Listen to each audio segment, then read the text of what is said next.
Hey, how we doing, English people?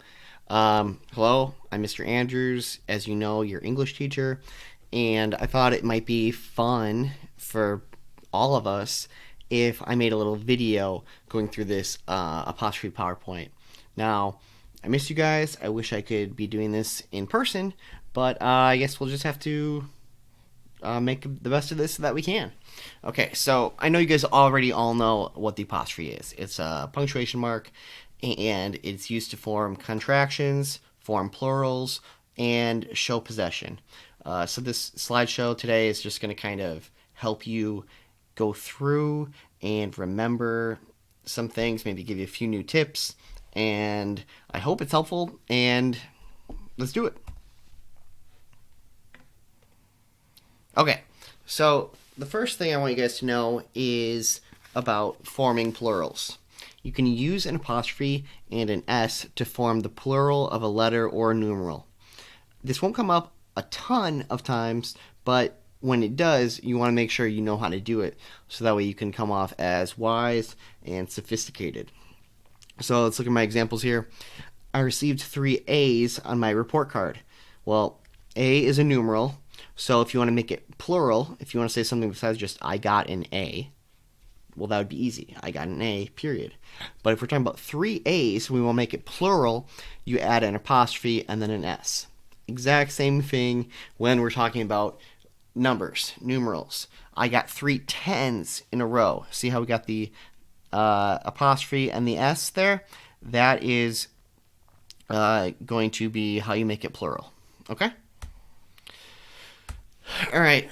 Of course, we can't make it too easy for you, so there is an exception. If we're talking about dates, then if you have 1950s, 2020s, 2010s, 1990s, etc., you do not put an apostrophe between the number of the decade and the S. So anytime we're talking about decades, really, then we don't.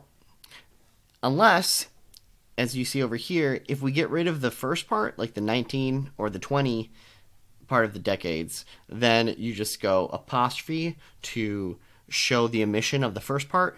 Like if you said the 50s or the 20s or the 30s, then you would just have an apostrophe right there. So I will admit that this could be tricky. If you don't look at this slide or you don't just kind of know that already, that could trip you up. Okay. Now we're talking about how to show possession. Most of these are pretty simple, and most of them are things we know and we've been doing since grade school. However, we don't want to just be okay. We want to be awesome because we want to dominate any apostrophe quiz we have. We want to dominate the grammar exam, and we want to dominate the ACT. So we got to become pros at this stuff. Okay, so last weekend I saw Denzel's new movie. Okay, well the new movie is Denzel's. Okay, he owns it. He has possession of it. So Denzel is the name. And then you add an apostrophe and an S. So again, most of the time, if you have a singular noun, it's very simple. You add an apostrophe and an S to show ownership.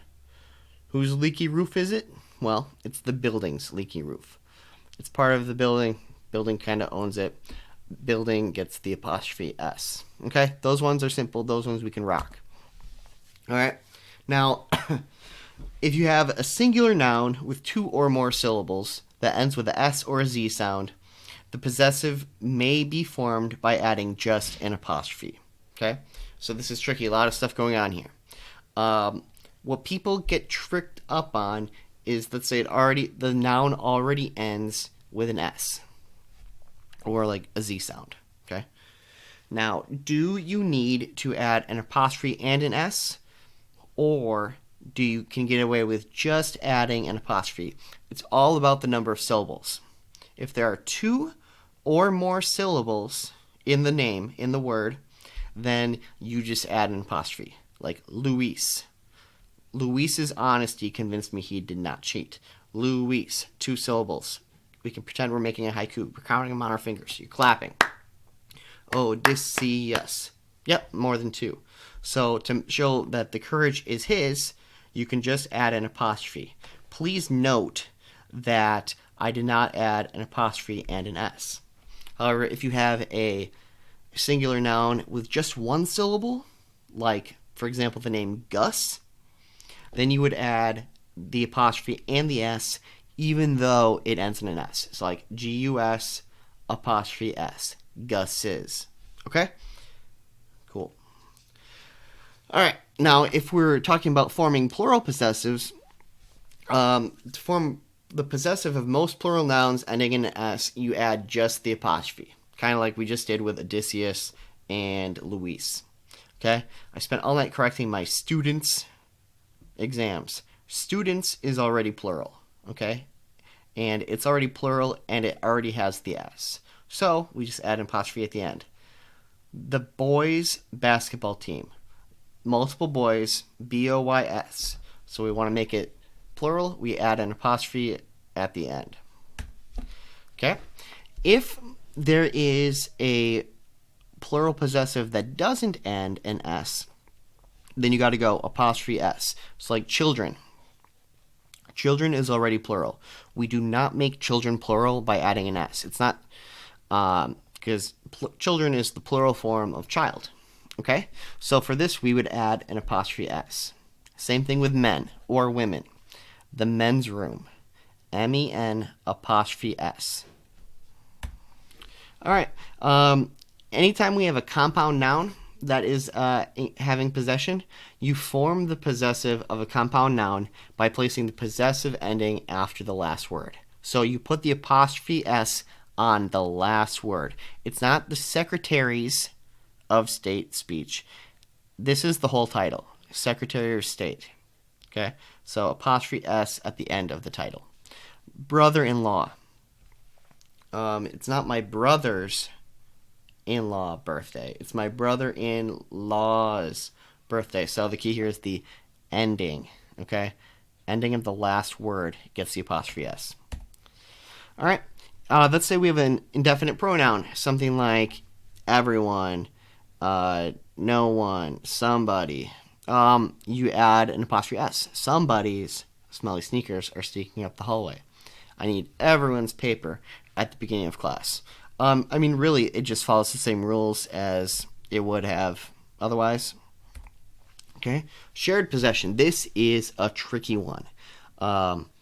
Fortunately, once you know it, I think you'll got it up in your brain, and then when you see it on the ACT, you'll rock it. Okay? So, basically, how I remember this is if they share possession of something, then they share the apostrophe S. Okay? So let's look at this. Huey, Dewey, and Louie. You might remember them from DuckTales if you are familiar with that great cartoon, or other Disney cartoons involving ducks, Donald Duck's nephews, Uncle Scrooge's nephews.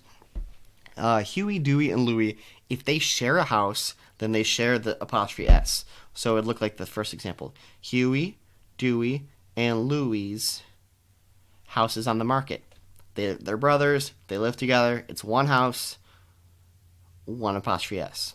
Now let's say they grow up and they're not living together anymore. They each have their own house. Then they each get an apostrophe S. Huey's, Dewey's, and Louie's houses are on the market. Okay? They don't share the ownership, so they each get their apostrophe S. The one thing we didn't talk about today is contractions, but I'm not really too worried about that. You guys already know how to do that. Do not, don't. You guys got that. You won't really see any tricky ones on any of our quizzes regarding that. Just remember that it is a thing, and that's the other way that apostrophes are used, okay? So if you have any questions, remember I'm available all day today on Google Chat, Hangouts, or email. If you have any questions about this, or if I did a terrible job explaining it, my apologies, but I could try to do better. So let me know, and I will see you then. All right? Thanks, guys.